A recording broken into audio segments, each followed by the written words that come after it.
What's going on, Sportsmafia fans? And we are back here with our latest number 6. Let's get it. I'm super excited. Guys, today, we have no Karsten today. So it's kind of sad. It's kind of rough. So I'm going to be kind of doing the show by myself. Caleb, my man, what's going on? My brother's going to be calling in here in just a little bit. But I got my bracket and my brother's bracket. Karsten has to work today, so he didn't really get it to me in time, but tonight I will have it all done.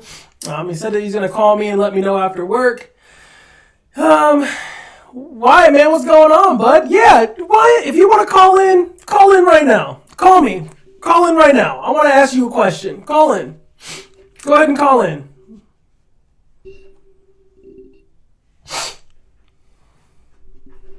I'm waiting for your call, Wyatt.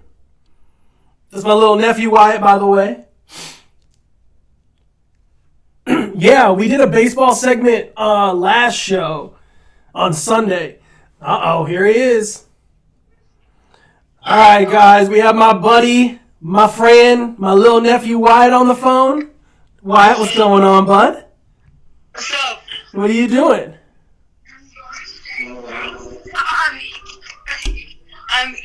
I just got done eating and now I'm sitting here. All right, well, go to a quiet place. So run to a quiet place real quick. Go to a quiet place. Okay. Because there's too much noise in the background. And these mics pick up everything. Okay. Okay, I'm in a quiet place. All right, Wyatt, my man, what's been going on, bud? Not much. Have you been enjoying the show? Yeah. Yeah? So you asked me not too long ago about who I have to win the March Madness. Well, now that the bracket is out, I can answer your question.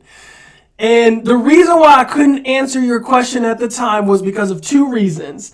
The bracket wasn't out and there was too much time left. So who I have winning the whole entire dance is going to be Arizona. I have Arizona winning the whole dance, beating Gonzaga 68-71. That's who I have to win, is Arizona. Who do you have to win the March Madness, Wyatt? I had Arizona too. You have Arizona as well? Yeah. Well, I'll tell you what, Uncle Steve has Kansas winning the whole tournament. How do you feel about him having that bracket? Kansas taking it all the way. It sounds like they have a chance, but I still think Arizona's the overall better team. You think Arizona's an overall better team? I have to agree with you on that one. I do think that. So here's the thing. When you have a team like Gonzaga that can shoot three-pointers, they've been scoring great. They have a really high percentage in the paint. They have a really high field goal percentage. They have a great free throw percentage.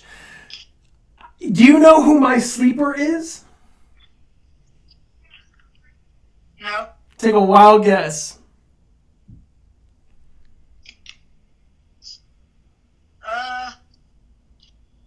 Your sleeper? Yep.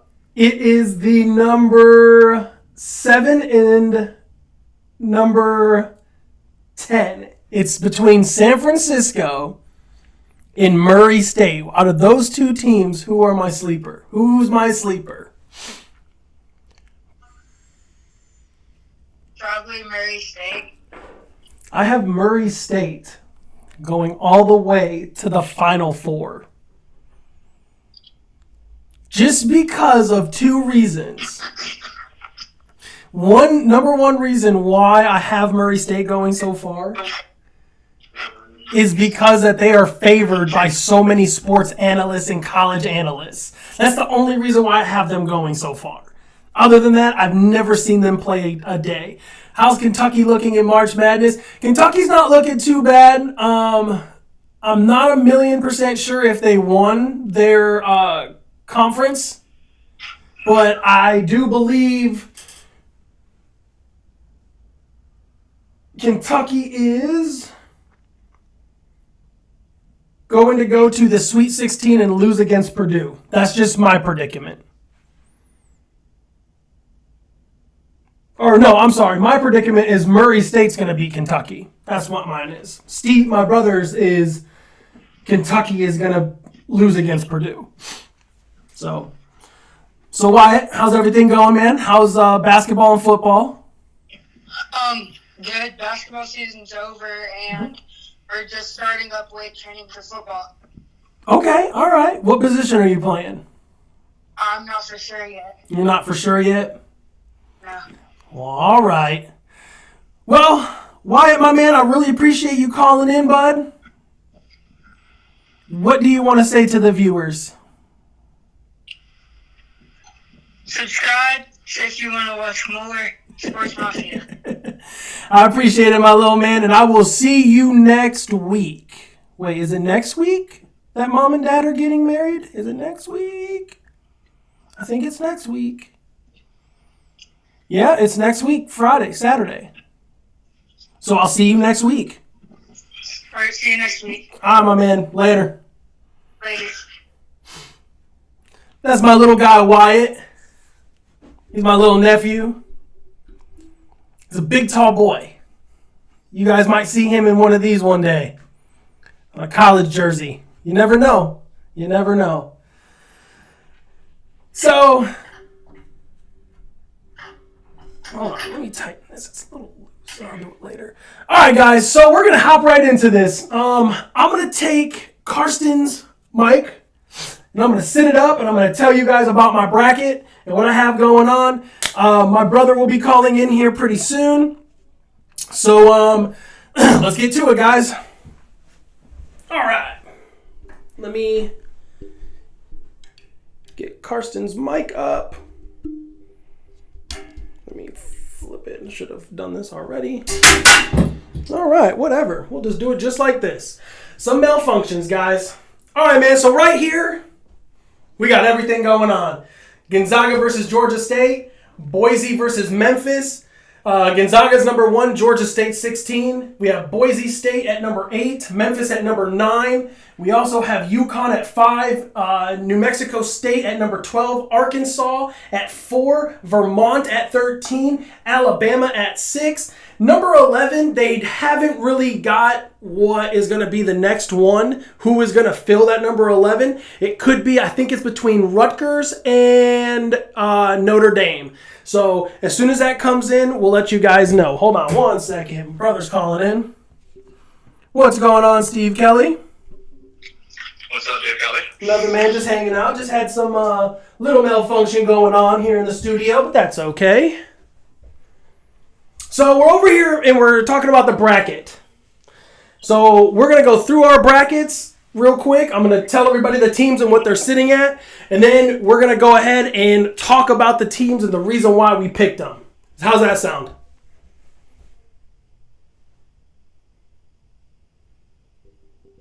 All right. Sounds like I'm having malfunction on the phone. All right.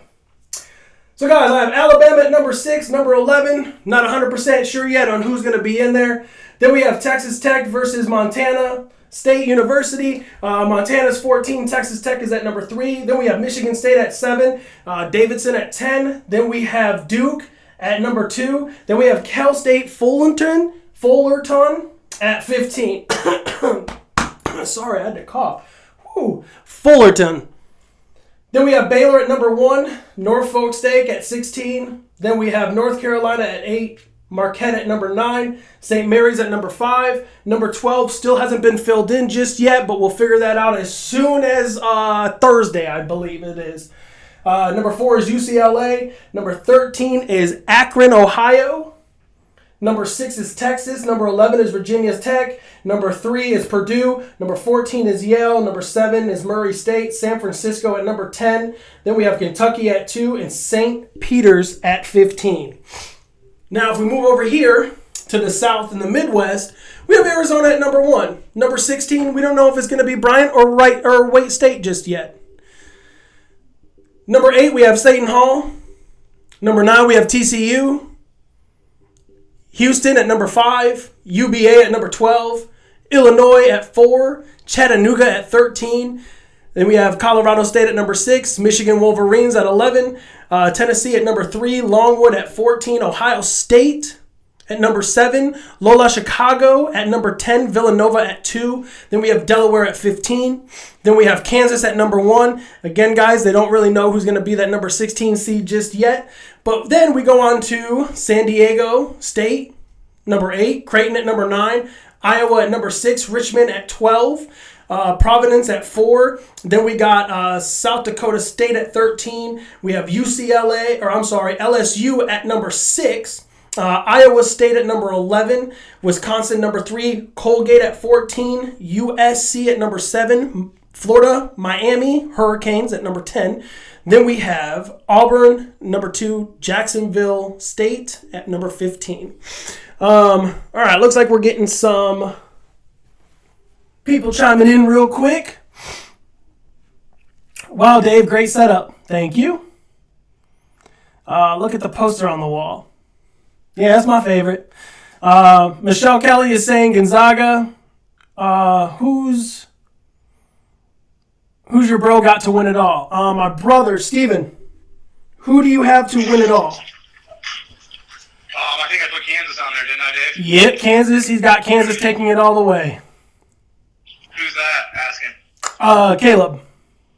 Oh, okay. What's up, Caleb? Yep. Doris is saying, what about Freddie Freeman? Let's talk baseball. We'll get to that segment next week. I think next week. Karsten will be back. I don't have him today. So next week we'll get me, Steve, and Karsten back together in this room and we will talk baseball. And then Heather says nice bracket. Thank you, guys. So, Steve Kelly, what we got going on? Can you hear me okay? Yeah. All right, perfect. So, you have Gonzaga going all the way to the final game, to the semifinal game. You had Arizona going all the way up to the 8th, to the number 8 round. Then you have Tennessee beating Arizona. Tell me a little bit about why you picked Tennessee over Arizona in this one. Excuse me.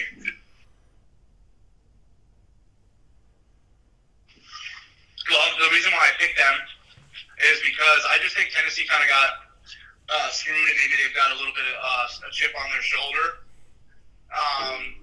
They were supposed to be a 2 seed, but they ended up being a 3 seed. They ended up winning, the tournament. Mm-hmm. I think they're a really good team. I think Arizona's numbers are a little bit down since the start of the season. I don't really like teams that, are lowering what they were once and following down to what they could be. I like teams that are hot going into tournaments, especially, something like that in NCAA. Right. Absolutely, man. I agree with you 100%. Well, I have both number 1 seeds. I have Gonzaga and Arizona in the finals, and I have Arizona winning 71-68 over Gonzaga. You have Kansas winning 77 against Gonzaga losing 72. So that's not a bad bracket right there, man. I really like your bracket and having Kansas go all the way. That's pretty gutsy. I just think sometimes with these things, I will grant this. I don't know. I'm not, I do follow the NCAA basketball, but not crazy like I have been in the past. This year I've fallen off a little bit, but I do think in these tournaments that there's always a shakeup. Yep. There's always going to be that team that, not that Kansas is a team that anybody doesn't think, but you got people picking the Zags, you got people picking Arizona. Mm-hmm. I just think that there's things that happen in the tournament where like teams that aren't as good beat teams that are better. So I do like that. I like a little bit of the upsets. Yeah, man, I have to agree with you 100%. So my upset is number 7 Murray State. I have Murray State beating Kentucky. I have Murray State beating Purdue. And I also have Murray State beating Baylor. Yours, you have Iowa beating Providence in your second round. Then you have in your third round, you have Kansas Oh, no, I'm so sorry. I was on the wrong. Dang, this is crazy. Yeah, so yeah. The same thing I have. You have Iowa beating Providence. Then you have Kansas beating Iowa. You have Wisconsin beating Auburn. And Auburn's been on fire this whole season. They were number one pretty much in the top 25 NCAA double basketball for a very long time. And you have them losing to Wisconsin. Do you think that Wisconsin just has more of a better three-point percentage, a better field goal percentage? What do you feel about that pick that you have? I'm sorry, what was the question about my pick? The question is, you have Wisconsin beating Auburn after Auburn has been number one in the top 25 in the NCAA basketball 25 poll, and you have Wisconsin beating them. And Auburn has been the talk, is the hottest basketball team in the NCAA right now. But you have Wisconsin beating them. Did you just have Wisconsin beating them because of their three-point percentage, their field goal percentage, their way to make steals and make buckets and make plays? Why do you have Wisconsin beating Auburn? I just think that they're a well-coached team. They've been around for a while. Mm-hmm. They compete competitively. They fell off there for a little bit, but, this goes back, they have Frank Kaminsky and stuff like that. Mm-hmm. Great players that taken them deep in the tournament. Auburn's kind of a new face. I just wonder, will with the coaches. Obviously, it's different players and stuff, but mm-hmm. the coaches and stuff. I'm just kind of interested. I just wanted to do a little bit of a toss-up. Like I said, man, I'm not thinking that, I'm looking for something that's going to turn my bracket different to say, because obviously everybody's going to think Auburn could be, such and such, such and such, such and such. But is that always going to happen? No. I mean, there's been plenty of upsets in these brackets. So I just kind of wanted to toss one in there that's not, out of this world where, Wisconsin is still a pretty good basketball team, can go ahead and beat, a really good basketball team in Auburn. Yeah, I mean, hey, look, I agree. I have Iowa going to the 5th round. I have them beating Auburn in the 4th round. So, I mean, I'm not really hating on it. I like the way how it looks. Now, over here to the West, I got Gonzaga and Memphis. I think Memphis is going to beat Boise State 100%. As in, my brother has Boise State beating Memphis. I have UConn. He has UConn. I have Vermont beating Arkansas. He's got Arkansas beating Vermont. He's got Alabama. I also picked Bama too because I'm not 1,000,000% sure on who is going to be that number 11 seed just yet. If it's Rutgers, I'm probably going to keep my Bama pick. But if it's Notre Dame, I might have to go Notre Dame on it. The reason behind why I would go Notre Dame is because Notre Dame has been playing very, very, very good basketball. They've been playing aware. They've been playing together. They have a lot of consistency over there. Their three-point percentage, I think, is at 37% right now. So that's what it's going to come down to, guys, in a lot of these games is winning by a three-pointer or tying the game by a three-pointer. It's not going to be your back and forth 2 points. No, it's going to be thunder dunks. It's going to be three-pointers. It's going to be the whole nine. So when I'm looking at this, my next on this one is Texas Tech versus Montana State. Guys, I have Montana State because of 2 reasons. Their three-point percentage is higher than theirs. The sports analysts are saying that they're better than them. And I'm also going to have to take the points per game against opponents. I understand that Montana State doesn't really have a hard schedule. But here's the thing.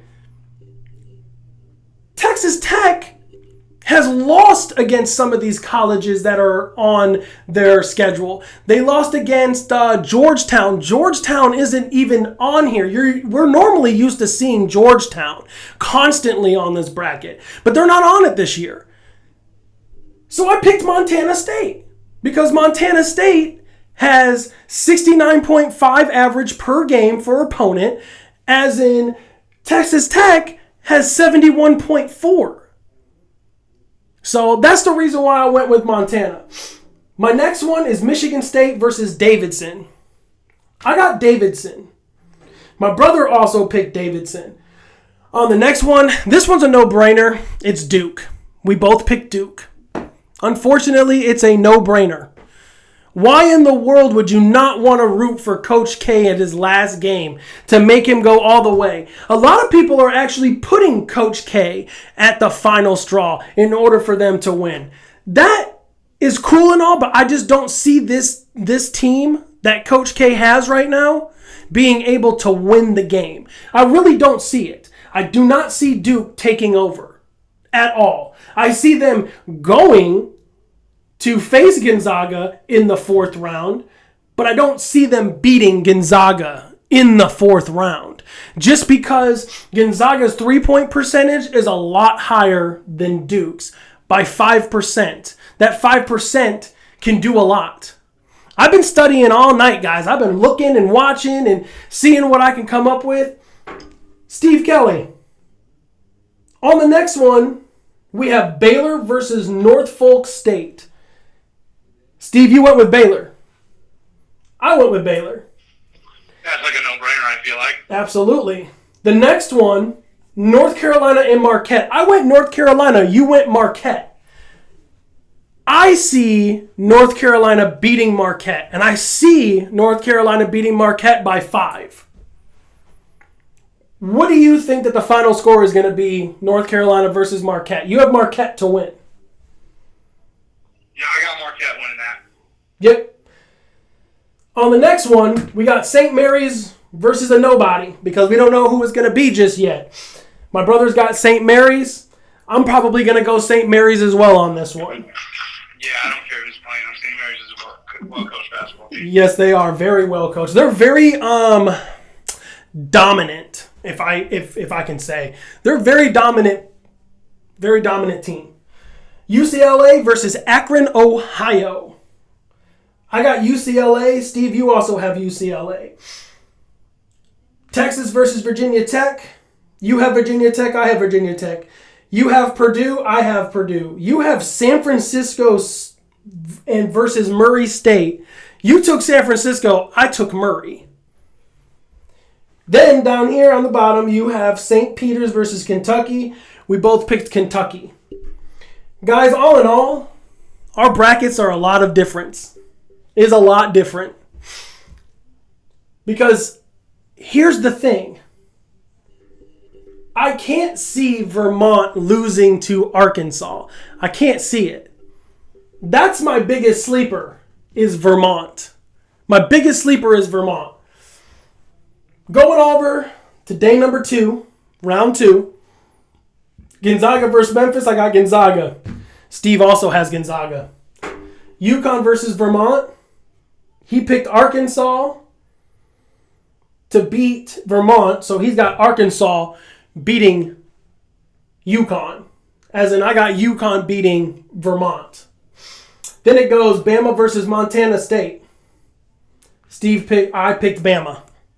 Steve also picked Bama to beat Texas Tech. Davidson versus Duke. Steve has Duke. Davidson versus Duke. I have Duke. Baylor versus North Carolina.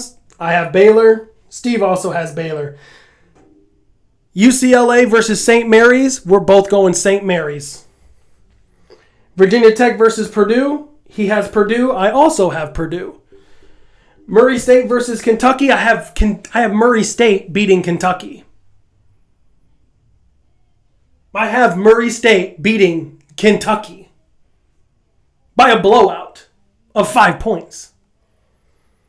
Steve has San Francisco versus Kentucky. He's going with Kentucky. Moving on to round number 3. And again, guys, Karsten didn't get a chance to do his yet, but when he gets off of work tonight, I'll fill it out for him, and then we'll have him talk about what he picks and why on the next show. Here we go. Round number 3. Gonzaga versus UConn. I got Gonzaga. Gonzaga versus Arkansas. Steve has Gonzaga. Alabama versus Duke, he's got Duke. I have Alabama versus Duke. I picked Duke as well. Baylor versus UCLA, I have Baylor. Baylor versus St. Mary's, he has Baylor. Purdue versus Murray State, I have Murray State. Purdue versus Kentucky, Steve has Purdue. Gonzaga versus Duke, I got Gonzaga. Here we go, guys, 4th round. Gonzaga versus Duke, I got Gonzaga. Steve has Gonzaga versus Duke, he also has Gonzaga. Baylor versus Murray State, I have Murray State. Steve has Baylor versus Purdue. Steve picked Purdue.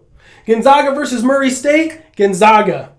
Gonzaga versus Purdue, Steve picks Gonzaga. Gonzaga versus Kansas, Kansas is going to win 77-72. I have Arizona winning 68-71. So going on to the other side, I pretty much have Arizona going through. I have Houston losing to Arizona. I have Tennessee beating Villanova. I also have Kansas losing to Iowa. LSU versus Auburn. I have Auburn, but I also have Iowa beating Auburn. Steven has Arizona going all the way just to the 4th round just to have a little table touch to lose to Tennessee. Tennessee is going to lose against Kansas. Lola Chicago, which is going to be probably one of the better sleepers out there. Steve, wouldn't you say that? Lola Chicago being one of the sleepers? Yes. Yeah.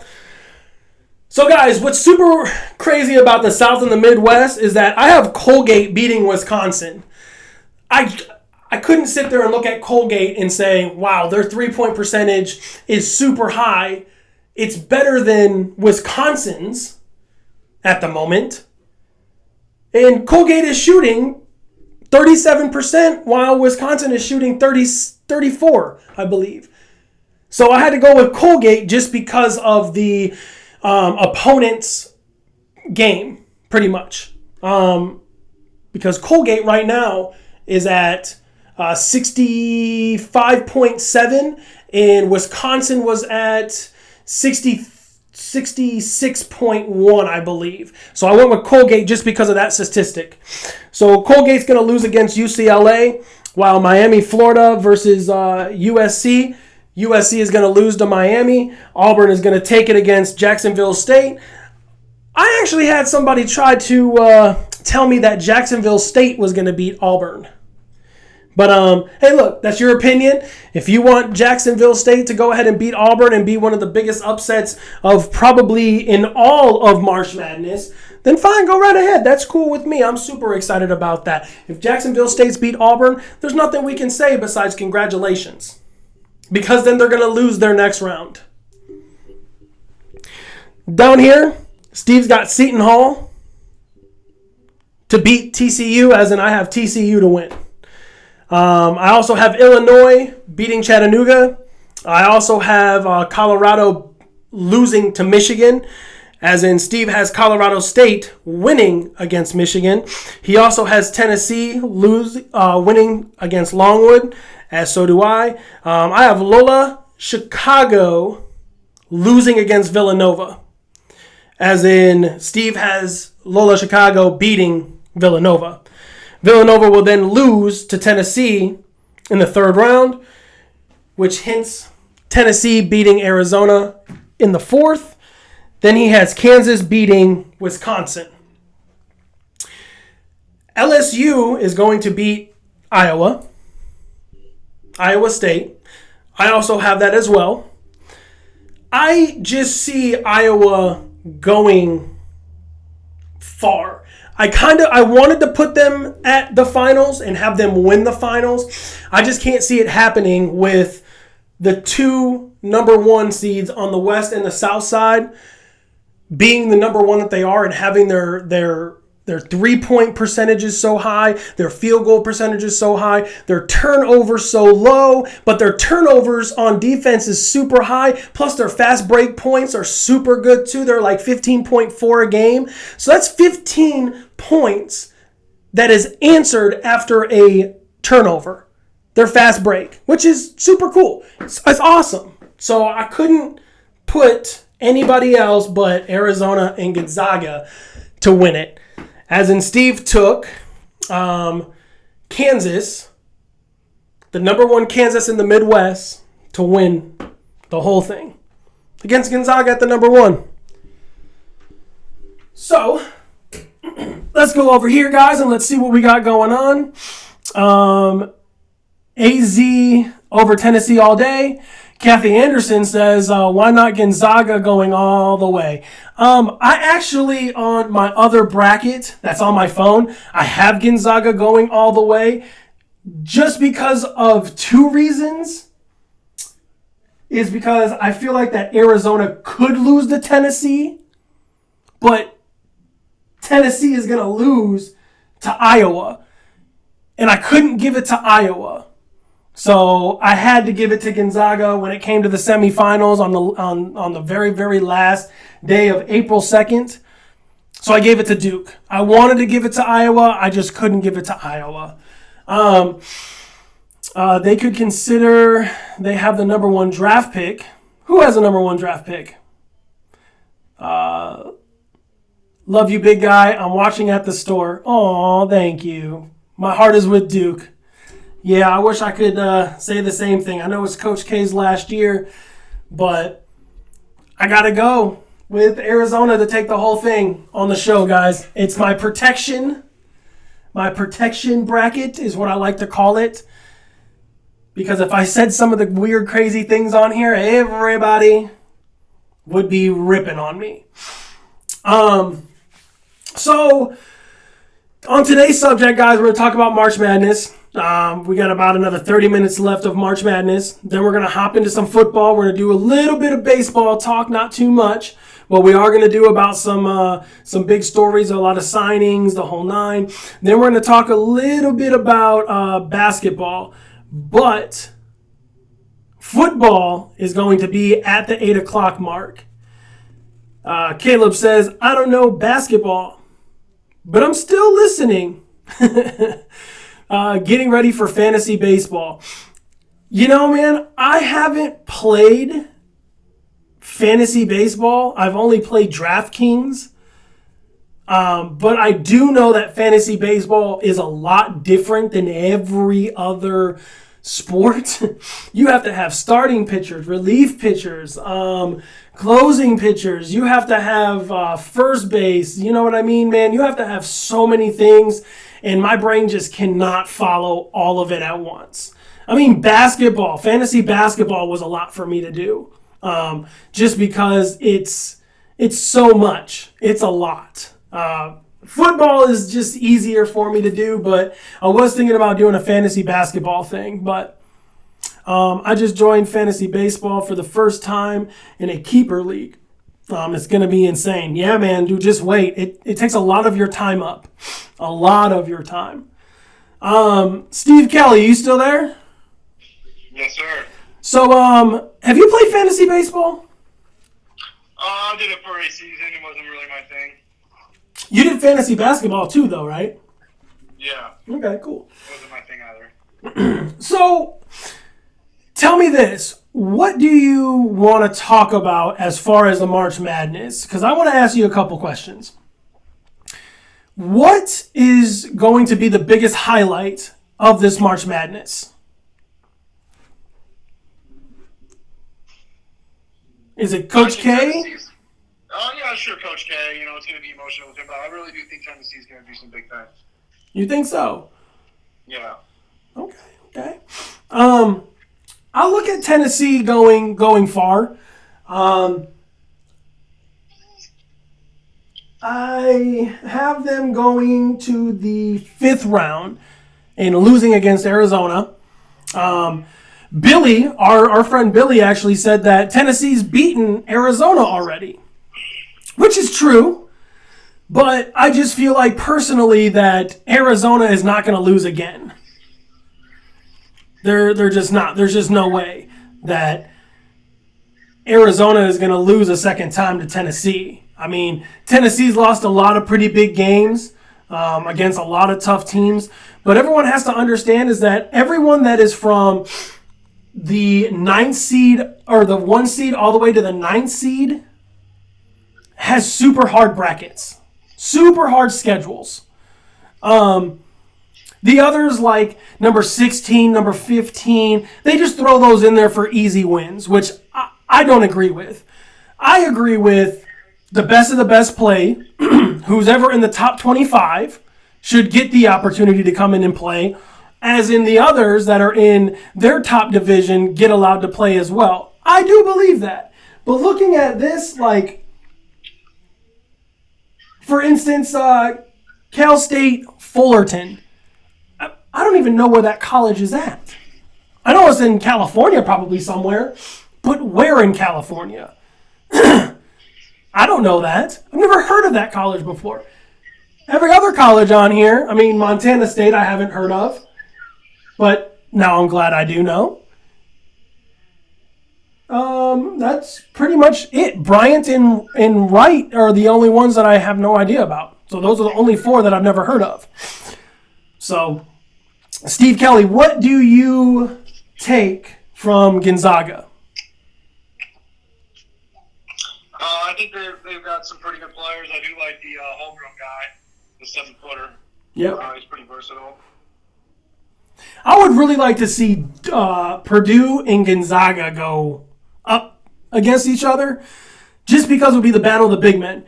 You got the 7-footer over there at Gonzaga, and then you got a 7'4" over there at Purdue. That would be insane. That would be awesome to watch. I was actually watching the Iowa State game versus Gonzaga, and I got to tell you, man, this 7'4" guy, man, he was doing work in the paint. He was doing Kareem hook shots. He was doing one dribble, press back, little quick shots. I mean, he had, in the second half, 11 points with 13 rebounds, which is ridiculous. And just seeing him dunk the ball, he doesn't even jump. He's like Shaquille O'Neal, just sticks his hand up and just puts it in. It's ridiculous. It's crazy. Yao Ming over here. But, yeah, so, I mean, I got Arizona. Steve's got Kansas. We don't really know what Karsten has just yet because he hasn't done his bracket yet. But as you see, all of us, we have everything all put in. We're going to wait for Karsten to tell us his. But right now, guys, we're going to take a little break. Take about a little 30-minute break. Today's going to be kind of a shorter show just because we don't have Karsten. We got me and my brother. But coming up next, guys, is football. So stay tuned. Give us 10 minutes and we'll be right back.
All right, what's going on, Sports Mafia? We are back. Steve Kelly, how you doing? Yeah. What's up? Nothing, man. We're just hanging out. Getting ready to start this little football segment. So, what did you want to talk about today? All the free agents that were signed? Yeah. All right, my man. Talk about wherever you want to start. Well, let's start off with Mitch Trubisky. Let's start with him. Signing to the Steelers. He had 51 career games across 4 seasons. He's 27. He had 64% of his passes.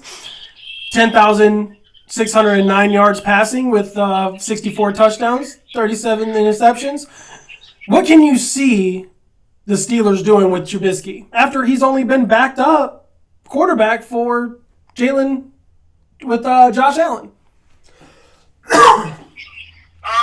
I do think that the Steelers did need somebody to fill that spot.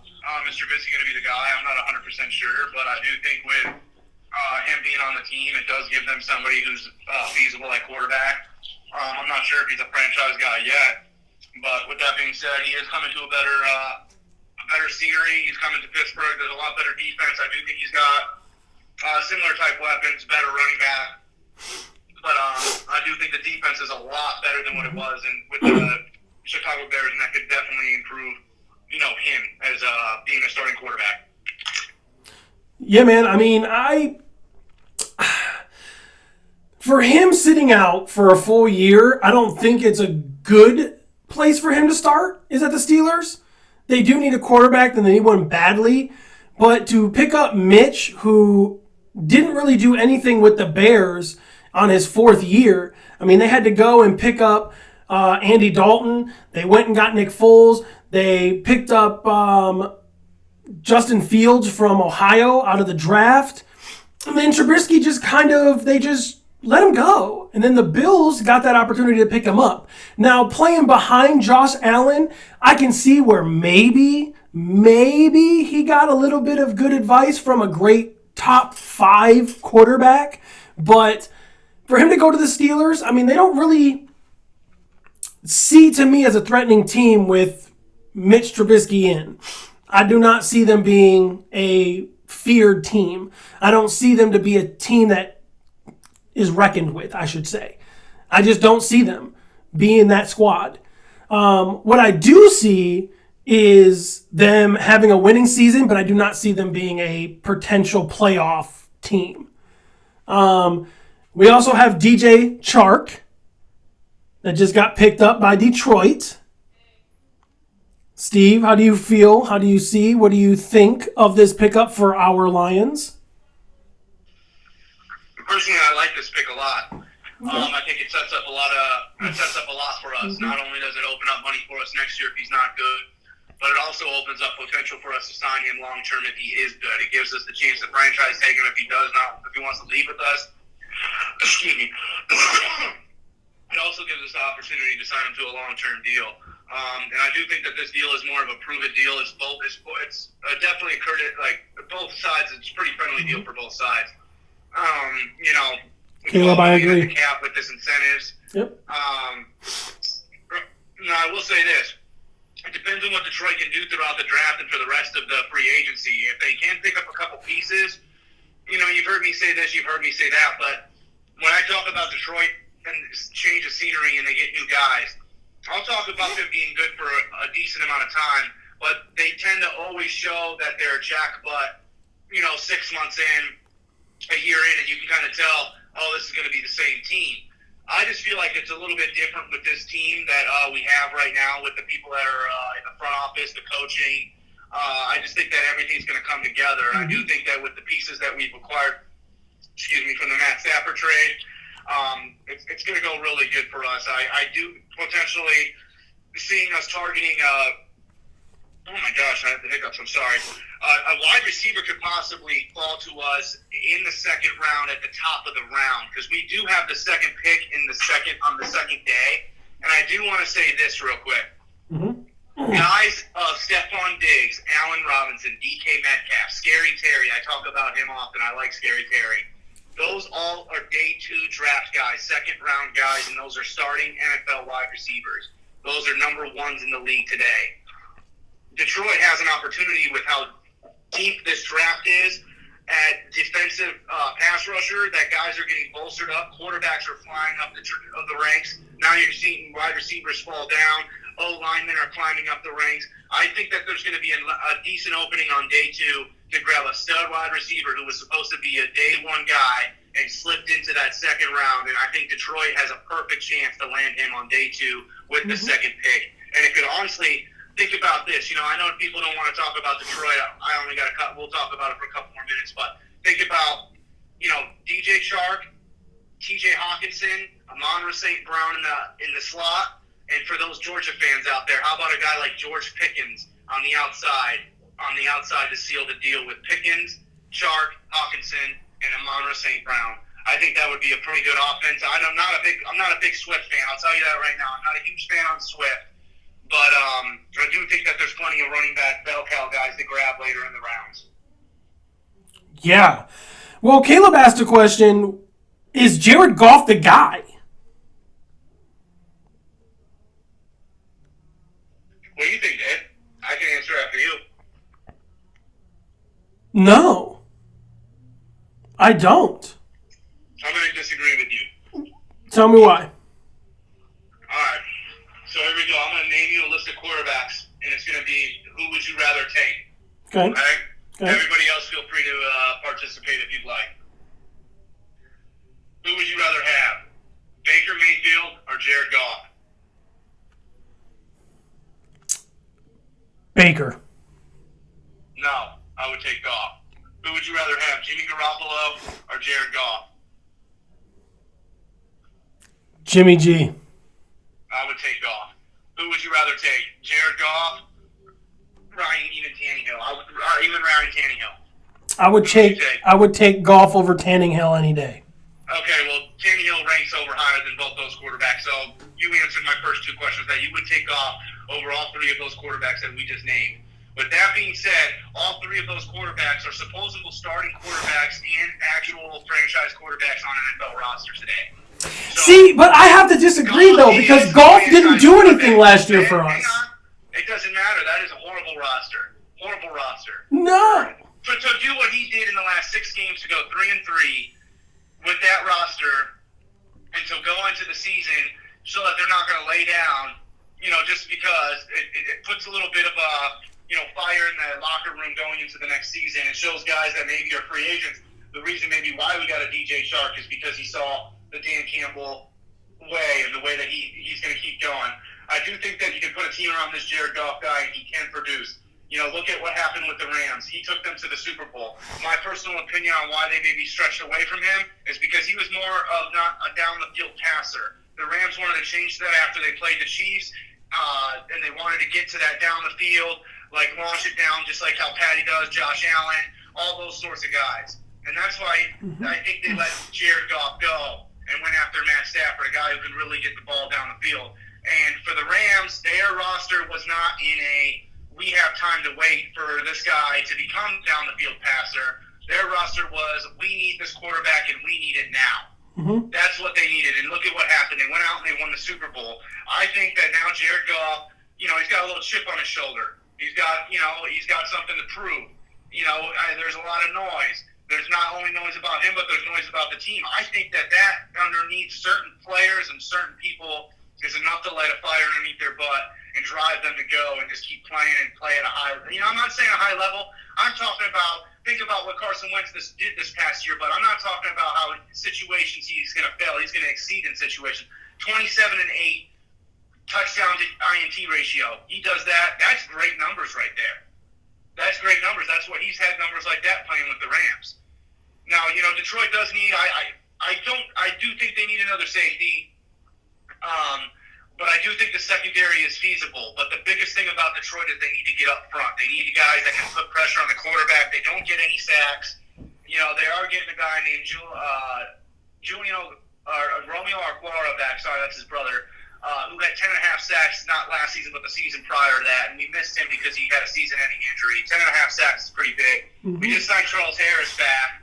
He had 7.5 sacks last year. And we're sitting there at number 2 looking, hey, are we grabbing is Hutchinson going to be there, or is Walker from Georgia going to be there? Walker, I personally would like over Hutch just because of the way that his measurements came out, the things that he did at the combine. That guy is a freak of nature, And then you got what else could fall down? You come out, and you could go all Georgia for the first 3 picks for Detroit if you wanted to. You could have Devontae Wyatt with the 32nd pick that we got from the Rams and bolster up our front.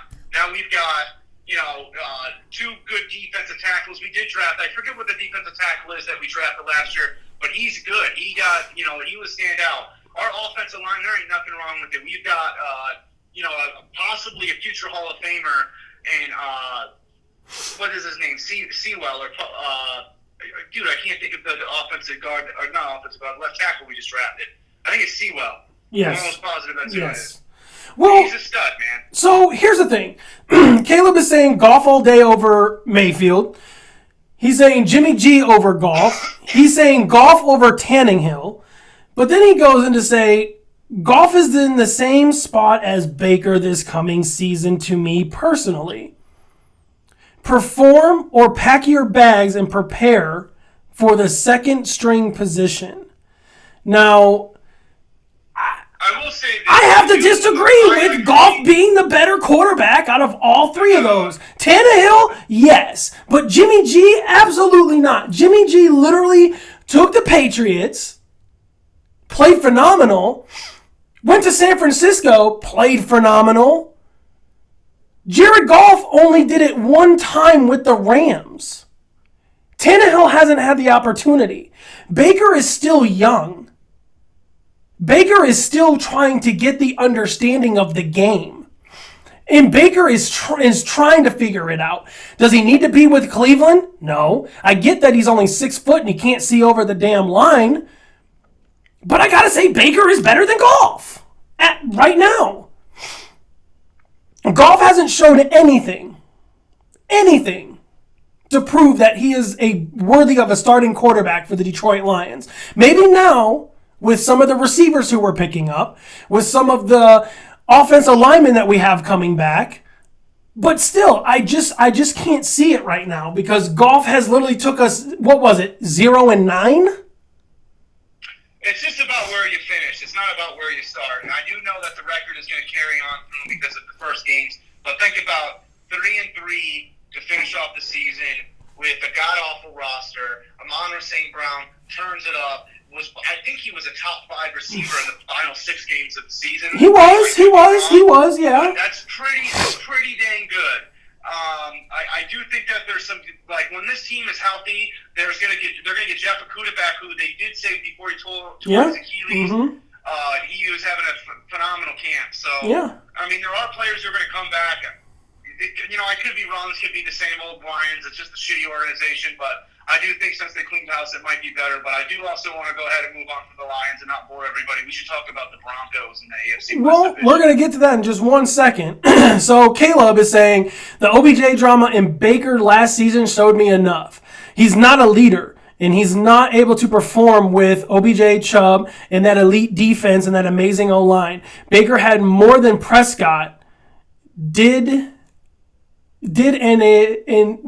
and couldn't do it. I agree, but you also got to understand, though, OBJ is a drama queen. He's a queen. He's a baby. If he doesn't get his way, he cries. Or he fights the kicker net and gets his butt kicked by the kicker net. He hit the kicker net, and the kicker net came back and popped him in the face, and he didn't show back up in the game because the kicker net hit him. Was his ego bruised? Did he really get hurt? Or was he just embarrassed that the kicker net popped him in his mouth and he didn't want to go back and play? I feel like that, but you also got to watch OBJ and how he ran his routes. Sluggish, lazy, not wanting to play. Jarvis Landry, his best friend. Huge on that, David. OBJ was phenomenal when he went with the Rams. No, I'm talking about with the Browns. He was lazy with the Browns. No, there's plenty of video of him just running and being wide open, and Baker just...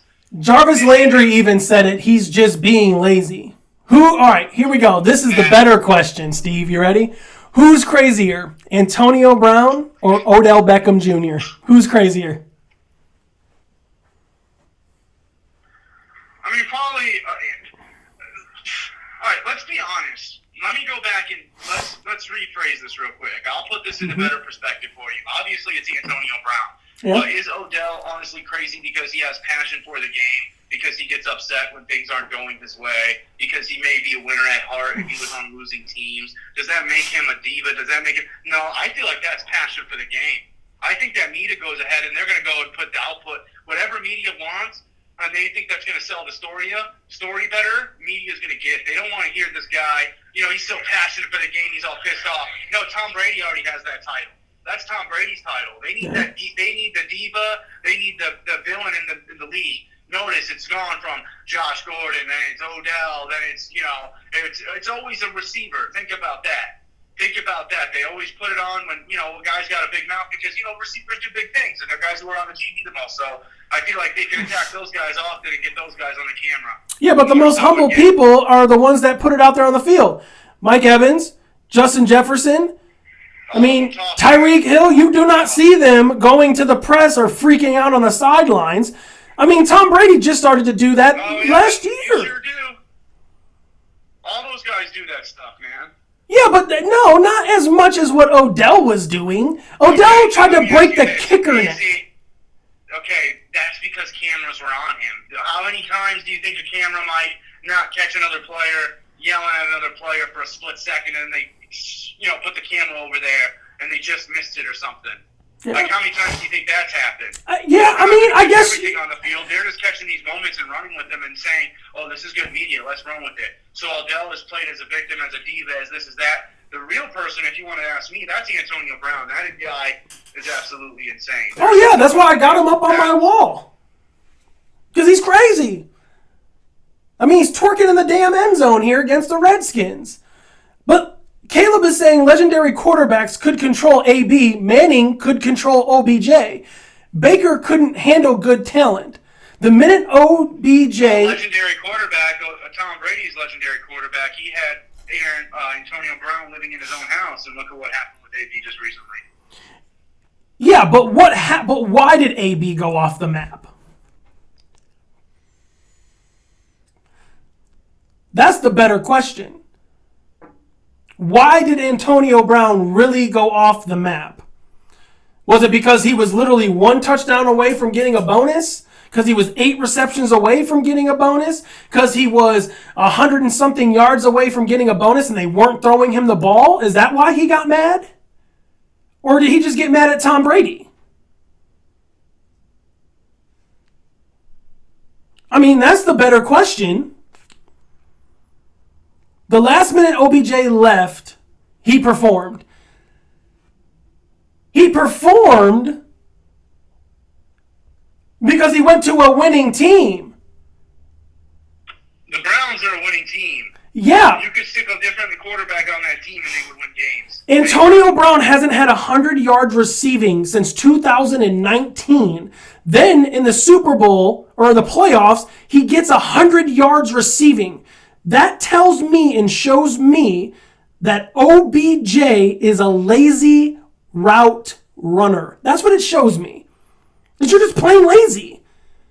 If you want the ball, run the route. I disagree with you, Dave. Get open. Yeah, but you don't see anybody else complaining about not getting the ball. You see them going out there and making plays. Sometimes when Devontae Adams doesn't get the ball, Stephon Diggs got traded. Yeah, Stephon Diggs got traded because Justin Jefferson was now the next best thing. Because Justin came out and did 1,400 yards receiving. Before they traded him, buddy. They traded Stephon Diggs for a first-round pick and then went and grabbed Justin Jefferson with the same pick they traded for Stephon Diggs. You're right. You are right. I am terribly sorry. Yes, you are right, 100%. But the Rams could control him. That's all I got to say. That's all I have to say. But again, I like OBJ as his old self when he went out there and played and doing all the one-handed catches and all the amazing stuff that he did. Now, there's just no place for him.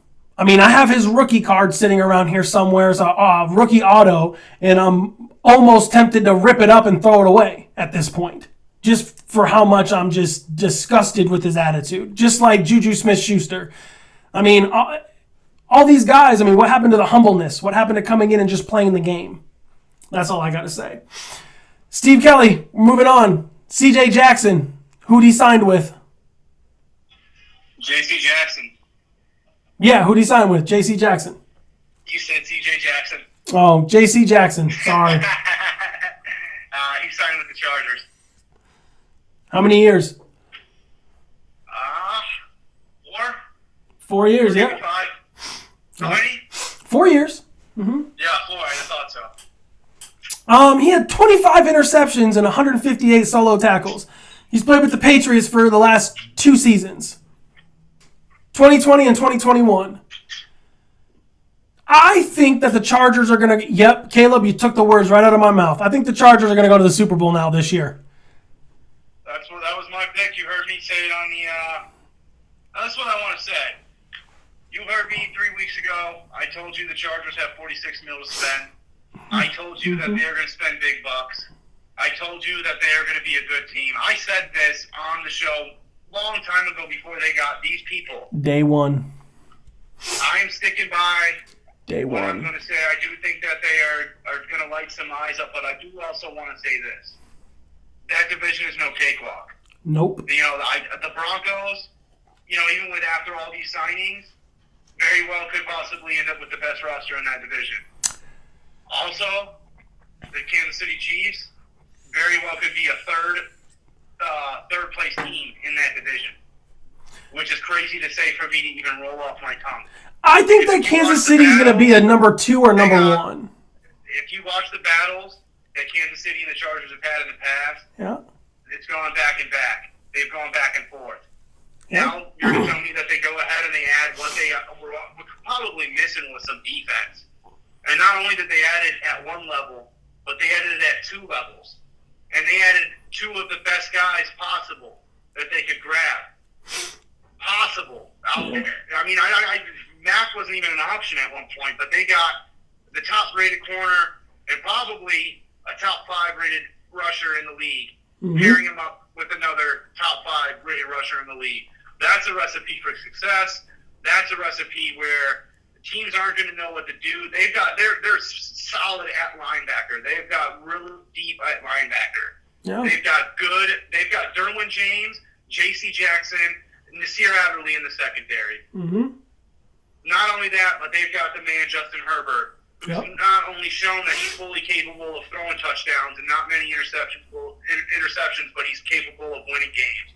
And this is going to show that he's not going to have to get into shootouts with teams where he's going to have to put up 38 points to win. No, they're only going to have to put 38 points up, and the other team be lucky if they get 21. I told you I like the Chargers a lot. They're making those moves. Mm-hmm. You know, obviously the Russell thing is crazy to me with him going to the Broncos. You know, I said I didn't know that would be happening. I didn't know they were in the market for a quarterback. I didn't know that a lot of these guys would be, you know, going over there because of him. And I was talking to somebody today, and what happens if Bobby Wagner ends up over there? He's made plenty of money. What happens if he ends up over in Denver? Are we still sitting here saying the Chargers are going to be the team to win? You know, there's a lot of things that could happen. There's free agents that are going to go to certain destinations that are going to change things. Chargers are a really stacked team, but I do think that there are 3 Super Bowl contenders in that division. Well, Caleb is saying Chargers number 1, Chiefs at 2, Broncos at 3, Raiders at 4. I'm tempted. I will tell you this. I am tempted to go ahead and stick with the Chiefs, the Chargers being my Super Bowl pick. Okay. Right now. Okay. But I do want to say the division, in my personal opinion, is going to be Broncos, Chargers, Chiefs, Raiders, and all of those teams are going to finish at 11-6. Besides not the Raiders, every single one of the top 3 teams are going to finish at 11-6 or better. Mm-hmm. Man, I gotta say this. And I'm going to ask you this question. We're going to play quarterback picks. Who would you rather have? Joe Burrow or Justin Herbert? Wow. I got to go with Joe Burrow. You have, and just to make it a little spicy, yeah. I love Joe Burrow. Mm-hmm. But if we're talking long term, I'm going to go ahead and ride with Justin Herbert. Okay. He's had a significant injury that I know of right now. Quote me if I'm wrong, anybody in the chat. Joe Burrow's had one, and then, the Super Bowl injury, that thing was an injury.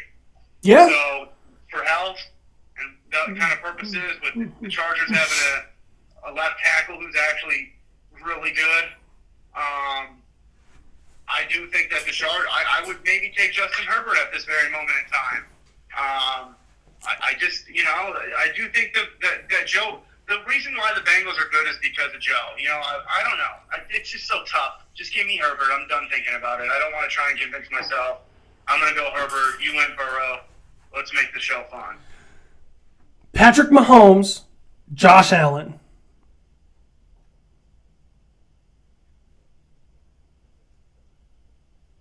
I'm going to go Josh Allen.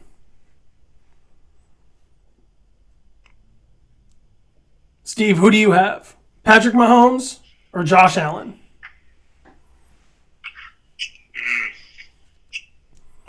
I got Allen. Allen's a star. He's a stud. I think he's going to be one of the best quarterbacks in the league. I'm going to take Patty. I got to take Allen, man. He's just showing off. Caleb's saying Mahomes, too. I'm going to take a guy. It was just really, really tough for me. Mm-hmm. But I'm going to go off of a guy who's competed at a high level. Allen has too, but Mahomes won a ring. Allen lost to the same team that Mahomes came back and win down by 24-3 against the Texans. They lost to that same Texans team, Buffalo Bills did, and the Chiefs went on and beat them. And they went and won the Super Bowl. Mm-hmm. I'm going to go, and I'm going to have to say Patty Mahomes. Okay. Kyler Murray, and this is the last one. Kyler Murray, Lamar Jackson. Murray's more of a thrower. That's who I was going to go with, was Kyler Murray as well. How about this one, Dave? Go ahead. I got something for you. Let me hear it. Somebody who just got their court case dropped, I think is better than all those guys we listed. Sean Watson. Well, that was our next subject. Where is Deshaun Watson going to go? Watson's contract is at $40.4 million cap hit in 2022, $42.4 cap hit in 2013, and $37.4 million. Let me tell you where I think he's going to go. Saints, Panthers, Falcons, Browns, Colts. Where's he going? So I was saying Seattle, but they're not making any moves that are making me think that they're going to grab him. Are they being maybe a sleeper horse and just letting these teams, do what they can to get them and just mess their thing up? But right now, a team that's really showing me who they're going to get is I think it's going to be the Panthers. And you want me to tell you why? Because I think they got Chuba Hubbard. Yes, they do. They just signed Devontae Foreman. Yep. You already got CMC, and he's under contract. Why are you signing a running back and then having your rookie running back already? They're getting ready to move CMC because they're going to get rid of that cap so that they can bring in Watson. You think that Christian McCaffrey is going to go somewhere else? Christian McCaffrey is out. He's going to be somewhere else, and I'm going to say that here. He's injury prone. He's injury prone. You heard it. I think he's going to be out. I'm going to say that now. I do think that's why they signed Foreman. They already have a rookie running back in Hubbard who's really good. He is. So my pick out of all of this, and this is what I'm going to say. So what's going to happen to Winston? Winston could be your 30 touchdown guy showing up, or he could be your 30 interception guy showing up. I just don't. I feel like that the Panthers' offense isn't ready for Deshaun's mobile ability, if that makes sense. I think they're more than ready. I think they've got all the weapons. But because they have Ryan Anderson and they have DJ Moore. But I'm also more focused on like the Browns, the Saints. The Falcons are in this. I don't understand why the Falcons are in this. What are they going to do? Just let Matty Ice sit? for the whole season and just pay him? Or is he going to retire? I think the Falcons fall off. I think the Falcons, the only reason why they emerged as a runner is because supposedly, Billy, he told me that they got ties with the owner or something. So that's the only reason that I can see why he maybe became, Atlanta became even in there, because who do they have? They don't have it. Watson has a no trade clause on his contract. He can pick where he wants to go. Like, what do they have to offer there? They don't have any receivers. In Carolina, they have a team. Like, they've got guys over there that are good, that are, that guy. DJ Moore and Ryan Anderson, yeah. No, that's not. There's a rookie wide receiver over there, Kenneth Marshall or something. Something like that. He's a stud. Yeah. I mean, they've got a good team. Not only that, but their defense is just crazy good. They've got really, really good defensive players. Yeah. I think that the Panthers landing him, that's going to send Tom Brady out. I don't think Tampa's got a chance at winning. I think he's going to probably, maybe 1 year left on his contract. He's going to bounce and head up to San Francisco. Who, Tom? Yeah, he's going to come back, obviously play his year. Him and Sean are going to have a crazy battle. I mean, I can carry, dude, I'll tell you what, wherever Watson goes, if it's going to be a good team where it's not a mess, I don't like him at the Saints. I don't like him in the Falcons. I'd love to see him with Seattle. I like Carolina after thinking about it. But, Carolina and Seattle, those are the two teams where I'd like to see him go. For sakes of him and, some cards that I play. All right. Caleb is saying Colts love a guy, love a good scapegoat to trade to trade and then blame Winston to Indy. Then he says, I got a quarterback one for you. Who would you want to start your franchise? Wilson or Mac Jones? Russell Wilson or Mac Jones? Yeah. Mac Jones. Huh? Start my franchise with? Yeah. Mac Jones. All day, Mac Jones. Yeah. Do I get to pick my receivers, or are you going to give me my receivers? Oh, Zach Wilson. Wilson, my bad. Wilson. Zach Wilson or Mac Jones? Yeah, Dave, see, I was like, what the heck? Yeah, I forgot about Zach Wilson. So did I. That answers my question even better. Yeah. Zach Wilson or Mac Jones, bro? My bad, Caleb. You got to put the first name in, too. I got to go with Zach Wilson on this one, man. You're going Mac Jones, Steve? Caleb, who are you going with? Zach Wilson or Mac Jones? I want to know what your talk is. I'm going Mac Jones. I'm going Zach Wilson. I want to know where Caleb is going with this. Why would you go Zach Wilson? Well, he's a runner. He's a great passer. He has a strong arm. He's at the Jets. Mac Jones has everything that he can have over there at the Patriots. He's pretty much coddled. He has that silver spoon in his mouth. Wilson, they're dangling a carrot in front of him trying to see if he'll jump and catch it. I got Wilson just because of the arm power and just his capability of escaping the pocket to find the open receiver. And to be honest, Wilson at the end of the season was just a god. He was great. So I got to go Wilson. Deshaun Watson, I think, is either going to go to the Panthers or the Saints. I like the Brown pick. I think the Seahawks are out of commission. I haven't heard anything from them. The Falcons, I don't think that they're going to take Matty Ice and just throw him to the side and have him sit for the rest of the season. So again, I like the Saints and the Packers, or Saints and the Panthers pick as well. Here we go, guys. Moving on to the next subject. We got Tom Brady coming out of retirement. I said this on the first day of the show. And everybody laughed at me. Karsten laughed at me. Steve Kelly, you laughed at me. You called me an idiot. Steve, what do you see Tom Brady doing now? Do you see him? I don't think I said anything. I don't think I said that.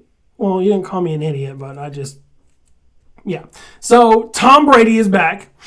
Is he going to stay at Tampa? Is he going to go play one more year for the Panthers or for the Patriots, or is he going to go to San Francisco?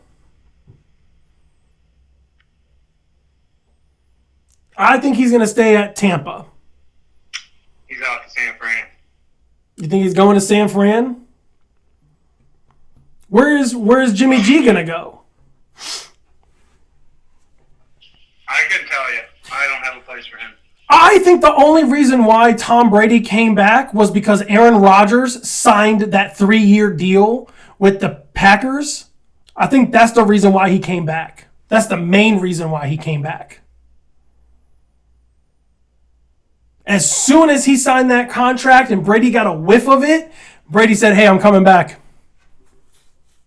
I do not want him to win a Super Bowl. I don't want Aaron Rodgers to win a Super Bowl. Caleb is saying, I will not believe he starts at Tampa till he takes the first snap. And Donna is saying, I like that, Caleb. Yep, Donna is saying, I said Brady was going to be a pretty actor. He's a good actor, I will say that much. But, I mean, Brady coming back, it's crazy that Tom Brady is coming back. I look at this as Tom doesn't want Aaron Rodgers to win a Super Bowl. Who's gonna perform out of the best of the oldies? Russell Wilson, Aaron Rodgers, or Tom Brady? Steve, who do you got?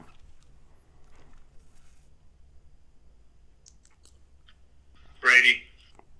You think Brady's going to play better than Russell and Aaron?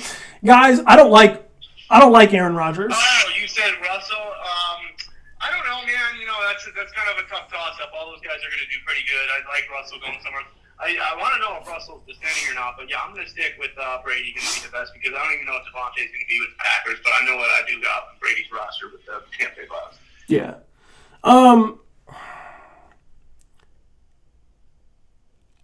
I think that the Russell Wilson trade to the Broncos,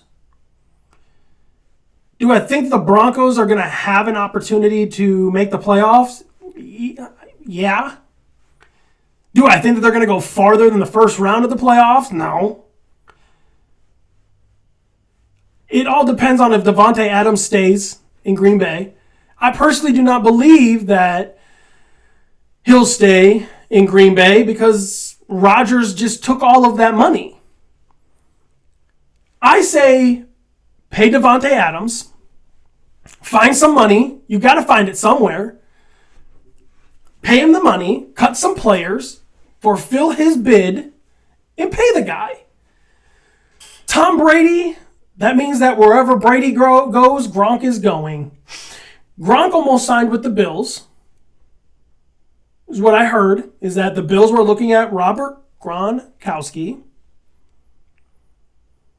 I feel that Brady is probably the better pick out of Aaron Rodgers and Russell Wilson, 100%. And yeah, Kayla, I agree.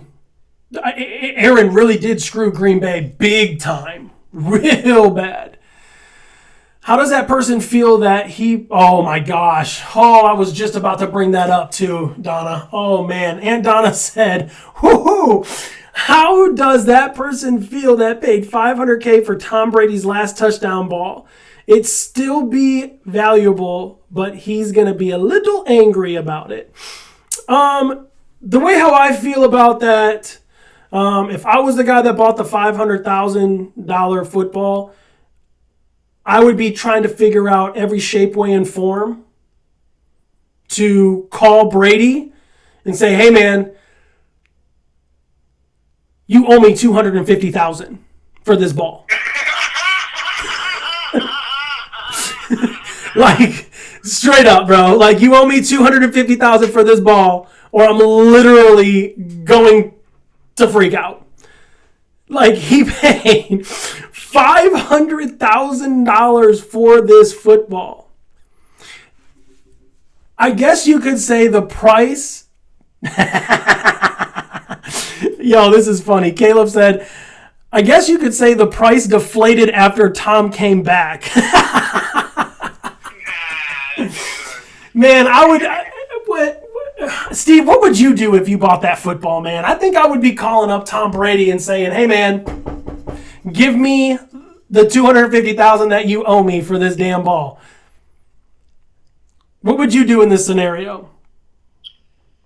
Yeah, I think I would do what you did, Dave. Ask if I could buy the ball back. He's got plenty of money.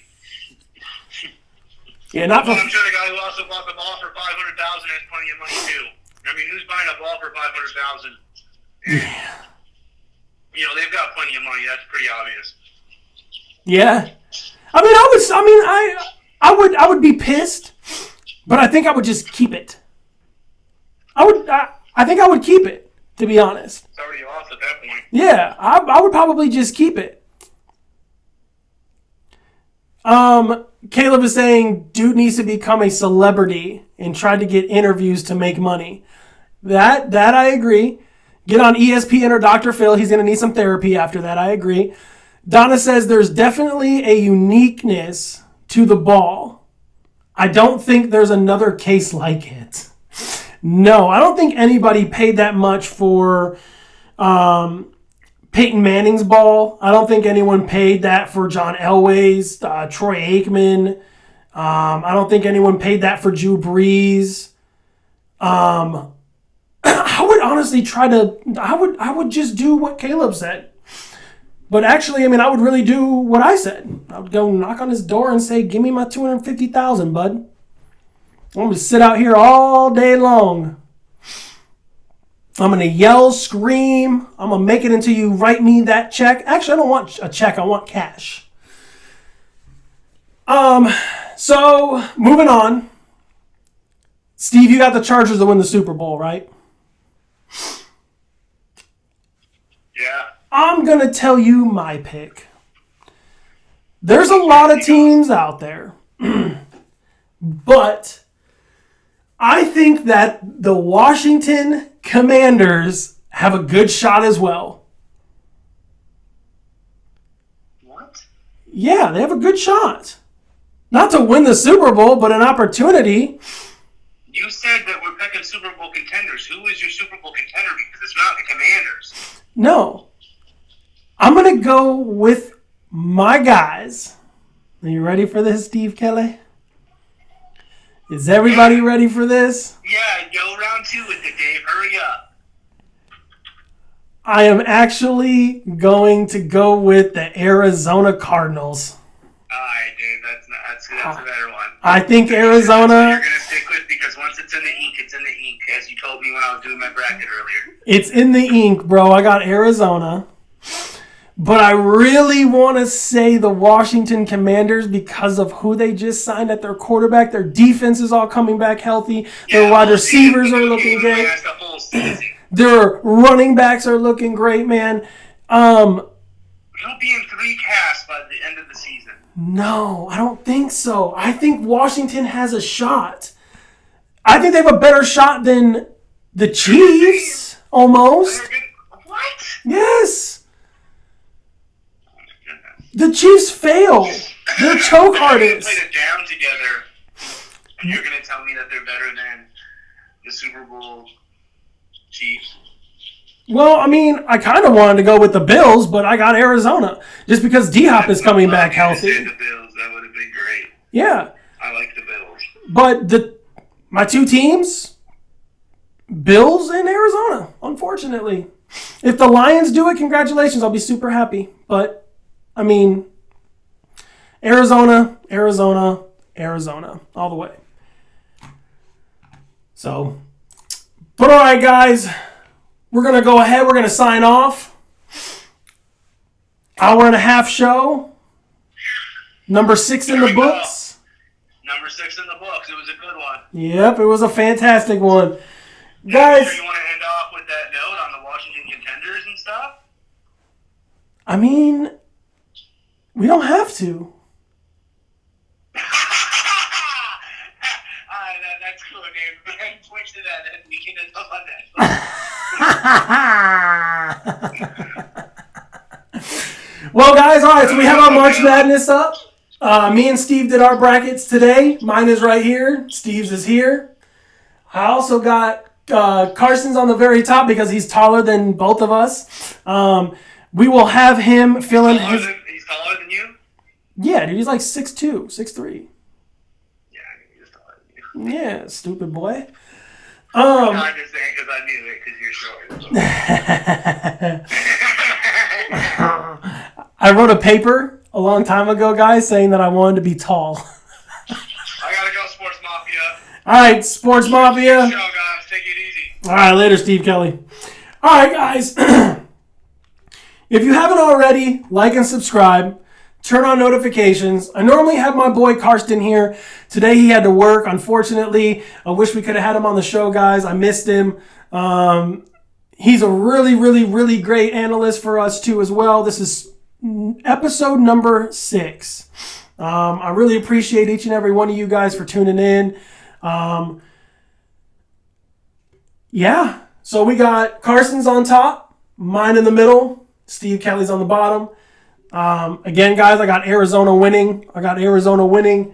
71-68 against Gonzaga. I hope everything goes well. Everyone, signing off.